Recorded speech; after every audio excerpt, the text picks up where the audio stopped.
नमस्कार मंडळी, मी पूजा आणि माझ्या व्हिडिओमध्ये तुमचं स्वागत आहे. आज रेसिपी शूट करायला घेतली आणि झाला घोटाळा. काय घोटाळा झाला हे पाहण्यासाठी व्हिडिओ शेवटपर्यंत पहा. तर आज मी साबुदाणाची रेसिपी शूट करत होते आणि साबुदाण्याची रेसिपी शूट करण्याचं हेच कारण, जेव्हा मी ऑफिसमध्ये साबुदाणा घेऊन जाते तर भरपूर जण मला विचारतात की साबुदाणा एवढा मोकळा कसा काय होतो आणि असा चिकट चिकट का नाही होत. मी जर केला किंवा आम्ही जर केला तर तो चिकट चिकट होतो. तर मी त्यांना हे सांगते की जेव्हा आपण भिजवतो तेव्हा तो नीट भिजवावा आणि त्यासाठी तर मी काय करते यासाठी किंवा माझा साबुदाणा कसा मोकळा होतो हे पाहण्यासाठी मी ही रेसिपी शूट करत होते. तर यासाठी मी इथे 1.5 वाटी साबुदाणा घेतलेला आहे आणि जेवढा साबुदाणा घेतलेला आहे तेवढंच मी पाणी यामध्ये टाकलेलं आहे. आणि मी तेच दाखवत होते इथे की जेवढं पाणी आहे, जेवढं साबुदाणा आहे तेवढंच पाणी टाकायचं आहे आणि साबुदाण्याच्या वर थोडंसं पाणी येतं मध्ये. पण माहीत नाही माझ्या मोबाईलला आज काय ग्रहण लागलं होतं. ना मोबाईल मध्ये स्टोरेज होतं, ना कॅमेऱ्यामध्ये क्लिअरिटी येत होती. तर मी तर तोच प्रयत्न करत होते आणि तुम्ही पाहू शकता थोडंसं साबुदाण्याच्या थोडंसं असं बुडेल एवढं पाणी आहे ते.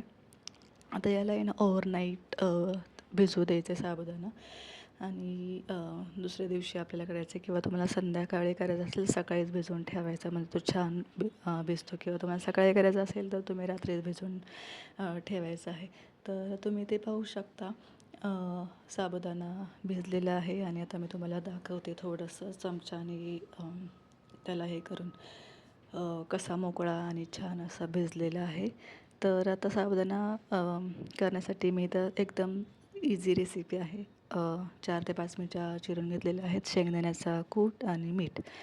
तुम्ही मिरचीच्या ऐवजी लाल तिखट पण वापरू शकता तुमच्या आवडीप्रमाणे.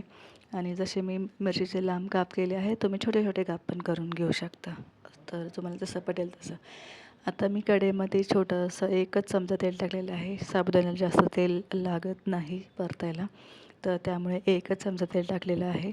नाहीतर जास्त तेल झालं की तो तेलकट तेलकट होतो आणि खाऊ वाटत नाही. आणि तेल गरम झालं की यामध्ये मी जिरे टाकलेले आहेत आणि मिरची छान अशी परतून झाली की यामध्ये साबुदाणा थोडं टाकून द्यायचं आहे.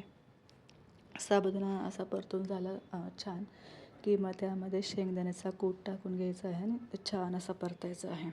आणि जसं मी शेंगदाण्याचा कूट साबुदाण्यामध्ये टाकला तसा माझा मोबाईल रेकॉर्डिंग बंद झालं आणि मला एकदम म्हणजे मी एकदम पाहिलं ते बरं झालं, नाहीतर माझी सगळी मेहनत वेस्ट गेली असते.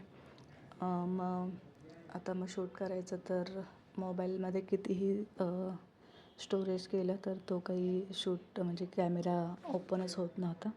म्हटलं चला आता काय करायचं की थांबावं इथे करू की नको आता शूट पुढे की नंतर करू. पण म्हटलं चला आता जे असेल ते असेल. मग आईंचा मोबाईल घेतला आणि शूट करायला घेतलं, त्यामुळे तुम्हाला थोडासा क्वालिटीमध्ये फरक वाटेल. इथे मी आईंच्या मोबाईलमध्ये हे शूट केलेलं आहे. तर छान असं परतून घ्यायचं आहे आपल्याला साबुदाणा. जोपर्यंत तो ट्रान्सपरंट होत नाही तोपर्यंत त्याला परतून घ्यायचं आहे. आणि जेव्हा तो ट्रान्सपरंट होतो तर समजून जायचं की आपला साबुदाणा तयार झालेला आहे. तर ही एवढी सोपी साधी ट्रिक आहे. तुम्ही जेवढं साबुदाणा घ्याल तेवढंच पाणी त्यामध्ये टाकून रात्रभर भिजवून घ्यायचं आहे साबुदाण्याला आणि त्यामध्ये मीठ आणि शेंगदाण्याचा कूट आणि परतून घ्यायचं आहे. ही रेसिपी तुम्हाला कशी वाटली मला नक्कीच कमेंटमध्ये सांगा. मला ही शेअर करावी वाटली. मला माहिती आहे भरपूर लोकं साबुदाणा बनवतात, सगळ्यांना माहिती आहे. पण ज्यांना माहीत नाही आहे त्यांच्यासाठी ही रेसिपी आहे. आणि तुम्हाला ही रेसिपी कशी वाटली मला नक्कीच कमेंटमध्ये सांगा. आवडली असेल तर माझ्या चॅनलला सबस्क्राईब करा आणि भेटूया पुढच्या व्हिडिओमध्ये. तोपर्यंत bye bye, take care, see you.